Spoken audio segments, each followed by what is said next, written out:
L'actualité à l'étranger à présent, au Proche-Orient. Les négociations avec le Hamas vont reprendre demain, Alexis. Confirmation, oui, hier soir du gouvernement israélien. Les échanges auront lieu de manière indirecte à Washington, où doit se rendre Benjamin Netanyahou, Premier ministre de l'État hébreu.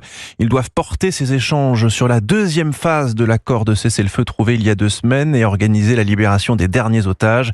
Vous le savez, hier, 3 d'entre eux ont été libérés, dont le français israélien Ofer Calderon.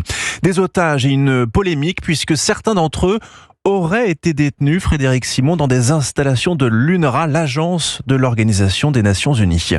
Oui, alors c'est essentiellement le témoignage de l'une des 3 jeunes femmes qui ont été les premières, vous vous souvenez, à être libérées dans le cadre de l'accord actuel. Il s'agit d'Émilie Damari. Émilie Damari a révélé qu'effectivement, pendant une partie de sa longue période de captivité, elle était retenue en détention dans les locaux de l'UNRWA, l'agence onusienne en charge des réfugiés palestiniens, que les fonctionnaires de l'UNRWA savaient pertinemment qu'elle était retenue en otage dans ces locaux, mais que ils n'ont rien fait pour lui venir en aide. Les récits des anciens et des anciennes otages se révèlent graduellement un petit peu au compte-gouttes.